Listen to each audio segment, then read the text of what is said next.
Cement গোলা নয়, plaster coat করুন। নতুন বাড়ি প্লাস্টার করার পর আমরা সিমেন্ট গোলা মেরে থাকি, বিশেষ করে বাড়ির বাইরে। সিমেন্ট গোলা মারার পর আমরা সেটাকে অনেক দিন ফেলে রেখে দিই। তার একটাই কারণ, রং করার সামর্থ্য থাকে না। কারণ নতুন বাড়ি করতে অনেক টাকায় খরচ হয়, তারপর আমরা বাড়ির ভিতরটা সাজিয়ে তুলি, বাড়ির বাইরে রং করার মতো সামর্থ্য থাকে না। আমরা সিমেন্ট গোলা মেরে ফেলি রেখে দিই। আমি বলবো সিমেন্ট গোলা নয়, সিমেন্ট গোলার বদলে আপনি এশিয়ান পেন্টের প্লাস্টার কোট করুন। প্লাস্টার কোট করলে আপনার বাড়ি রঙের মতনই সুন্দর সাজসজ্জায় সেজে ওঠে। সাদা রঙের মতো ধপধপে সাদা হয় এই প্লাস্টার কোট। যদি রঙের মতো উজ্জ্বলতা এবং গ্লেজ চান, তার জন্য প্লাস্টার কোট মারার সময় সেটা অল্প করে ভাইলো স্টেনার মিশিয়ে মারবেন, দেখবেন রঙের মতো গ্লেজ এবং উজ্জ্বলতা দিচ্ছে। তার সঙ্গে আপনি যদি বাড়ির জানলার বিট, স্প্রিং বা ডিজাইন যেগুলো থাকে সেগুলোতে আলাদা কালার করে দেন, দেখবেন আপনার বাড়ি একদম নতুন রঙের মতনই সুন্দর করে সেজে উঠেছে। এর খরচও কিন্তু খুবই অল্প, সেই সম্বন্ধে আমরা জানবো। তার আগে জানি এর ব্যবহার। এটা ব্যবহার করা কিন্তু খুবই সহজ। সিমেন্ট গোলা মারার সময় আমাদেরকে দেওয়াল আগে ভিজিয়ে নিতে হয়, তারপর সিমেন্ট গোলা মেরে থাকি। কিন্তু প্লাস্টার কোট মারার সময় দেওয়াল ভিজোতে হয় না। আপনি রং প্রাইমারের মতো একদম ডাইরেক্ট মারতে পারবেন প্লাস্টার কোটকে। কিন্তু প্লাস্টার কোট আপনাকে দু কোট মারতে হবে, তাহলেই আপনি ধপধপে সাদা রঙের মতো দেখতে লাগবে। আর যদি উজ্জ্বলতা এবং গ্লেজ চান, তাহলে ভাইলো স্টেনার অল্প করে মিশিয়ে নেবেন প্লাস্টার কোট মারার সময়। প্লাস্টার কোট মারার পর দেওয়ালে কিন্তু জল খাওয়াতে হয় না, কিন্তু আমি সাজেস্ট করব প্লাস্টার কোট মারার পর 1 থেকে 2 বার জল খাইয়ে নেবেন দেওয়ালকে। তাহলে প্লাস্টার কোটটা খুব বেশি টাইট হয়ে যাবে।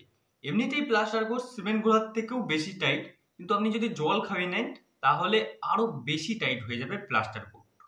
প্লাস্টার কোট কিন্তু সিমেন্ট গোলার থেকেও বেশি ওয়াটার প্রুফিং করে, তবে রঙের মতো সম্পূর্ণ ওয়াটার প্রুফিং দেয় না। তবে প্লাস্টার কোট কিন্তু চুনের মতো ঝরে ঝরে পড়ে না এবং চগলা হয়ে উঠে যায় না, এর লংজিভিটি প্রচুর। তবে সিমেন্ট গোলার মতনই প্লাস্টার কোটেরও শ্যাওলা আটকানোর ক্ষমতা নেই, শ্যাওলাকে প্রতিরোধ করতে পারে না। তাই আমি সাজেস্ট করব আপনারা প্লাস্টার কোট করার 1-2 বছরের মধ্যে রং করে নেওয়ার চেষ্টা করবেন। যদি সম্ভব না হয়, পরবর্তীকালে আপনাকে শ্যাওলা পরিষ্কার করে রং করতে হবে, সেতে খরচটা একটু বেশি পড়তে পারে। তো এবার আসি প্লাস্টার কোট করতে খরচ কত পড়বে। 1000 স্কোয়ার ফুট ওয়াল প্লাস্টার কোট করতে কত খরচ পড়বে সেই হিসেবটা আমি দেব। 1 কেজি প্লাস্টার কোটে 2 কোট প্লাস্টার করতে 15 স্কোয়ার ফুটের মতো কাজ হয়। মানে 1000 স্কোয়ার ফুট ওয়াল প্লাস্টার কোট করতে আপনার 65 কেজির মতো প্লাস্টার কোট লাগবে।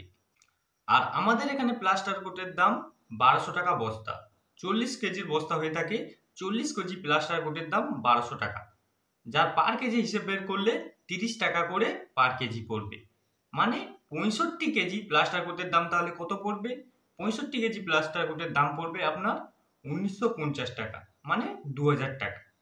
1000 স্কোয়ার ফুট ওয়াল 2 কোট করে প্লাস্টার কোট করতে আপনার 2000 টাকার প্লাস্টার কোট লাগবে 65 কেজি। এবার আসি লেবার চার্জ কত পড়বে। প্লাস্টার কোট করতে আমরা 3 টাকা থেকে 4 টাকা করে স্কোয়ার ফুট নিয়ে থাকি। মানে 1000 স্কোয়ার ফুট ওয়াল প্লাস্টার কোট করতে 2 কোট করে 3000 থেকে 4000 টাকা নিয়ে থাকি। মানে 1000 স্কোয়ার ফুট ওয়াল প্লাস্টার কোট করতে আপনার প্লাস্টার কোট লাগছে 2000 টাকা এবং লেবার চার্জ লাগছে 3 থেকে 4000 টাকা। মানে টোটাল হচ্ছে আমাদের 5 থেকে 6000 টাকা।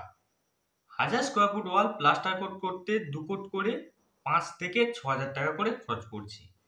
মানে প্রতি 1 স্কোয়ার ফুট করে ওয়াল প্লাস্টার কোট করতে 2 কোট করে 5 টাকা থেকে 6 টাকা করে স্কোয়ার ফুট পড়ছে। তো এই ছিল প্লাস্টার কোট করার খরচ। আপনার বাড়ির মাপটা জেনে নিয়ে আপনি এই খরচটা বের করতে পারবেন। ভিডিওটি ভালো লেগে থাকলে চ্যানেলটিকে সাবস্ক্রাইব করে পাশে থাকা বেল আইকন টিপবেন, লাইক করবেন, শেয়ার করবেন, কমেন্ট করবেন। ভালো থাকুন, সুস্থ থাকুন।